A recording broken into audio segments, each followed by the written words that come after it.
ചെറിയ ഗ്രാമത്തിൽ നിന്ന് ഞാൻ വരുന്നത്. എൻ്റെ ഗ്രാമത്തിനെ കുറിച്ച് പറയുകയാണെങ്കിൽ അവിടെ സാധാരണക്കാർ മാത്രം ജീവിച്ച ഒരു സ്ഥലമായിരുന്നു വികാസ് കോളനി എന്ന് പറയുന്നത്.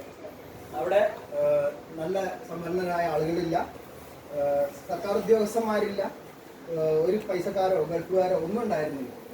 ആ വികാസ് കോളനിയിലെ ഏറ്റവും ആദ്യത്തെ സർക്കാർ ഉദ്യോഗസ്ഥൻ ഞാനാണ്. NSC കമാൻഡോ അതിന് ശേഷം ഞാൻ NSC കമാൻഡോ ട്രെയിനറിൻ്റെ കോഴ്സിന് വേണ്ടി അപ്ലൈ ചെയ്തു.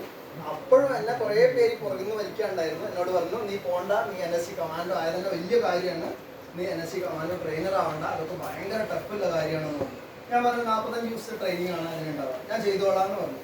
അപ്പോൾ പറഞ്ഞു, ഇപ്പം നിൻ്റെ ശരീരത്തിനൊന്നും ഒരു കുഴപ്പമില്ല, അത് ഭയങ്കര ഹാർഡ് ട്രെയിനിങ് ആണ്, കാരണം കമാൻഡോസ് ആവാൻ വരുന്നവർക്ക് ട്രെയിനിങ് കൊടുക്കുക എന്ന് പറഞ്ഞാൽ ചെറിയ കാര്യമില്ല. ഞാൻ പറഞ്ഞു, ഞാൻ ചെയ്യുമെന്ന് പറഞ്ഞു.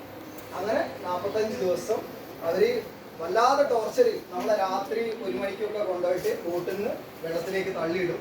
നമ്മൾ നീന്തി രക്ഷപ്പെട്ട് വരണം. പിന്നെ ചെറിയൊരു റൂമിൽ 30 ആളെ കൊണ്ടുപോയിട്ടിട്ട് മേലെ കൂടെ ടിയർ ഗ്യാസ് എന്ന് പറഞ്ഞാൽ നിങ്ങൾ കേട്ടു, കണ്ണീർ വാതകം എന്ന് പോലീസ് ചെയ്യുന്ന കണ്ടിട്ടുണ്ട്, സമരക്കാരെ പിടിച്ചിടാം. അതേമാതിരത്തെ കൊടുക്കും. നമ്മൾ 30 പേരൊക്കെ ഉണ്ടെങ്കിൽ അത്രയും ക്ലോസ് പാക്കിംഗ് ആയിരിക്കും.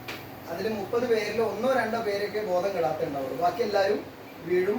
അപ്പോഴാണ് അത് തുറക്കുക. അത്രയും നമ്മളെ മെൻ്റലി ഫിസിക്കലി അത്രയും സ്ട്രോങ് ആക്കും. അത്രയും ട്രെയിനിങ് ഹാർഡായിരുന്നു NSC കമാൻഡോ ട്രെയിനർ.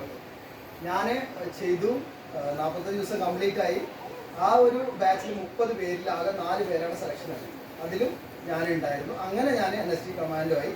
അങ്ങനെയാണ് ഇവിടെ അതിന് ക്ലിയറൻസ് വരും. ക്ലിയറൻസ് പറഞ്ഞാൽ പോലീസ് വെരിഫിക്കേഷൻ ഉണ്ട്.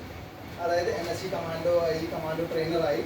കമാൻഡോ ട്രെയിനർ ആവുന്നവർക്ക് ഡയറക്റ്റ് നമുക്ക് സെക്യൂരിറ്റി ഗാർഡായിട്ട് പോകും. അതിന് വേറെ കോഴ്സ് ഉണ്ടെങ്കിൽ പോലും ഈ കമാൻഡോ ട്രെയിനിങ്ങിൻ്റെ കോഴ്സ് ചെയ്തവർ, കമാൻഡോ ട്രെയിനറിൻ്റെ കോഴ്സ് കംപ്ലീറ്റ് ആയിട്ട് ഡയറക്റ്റായിട്ട് നമുക്ക്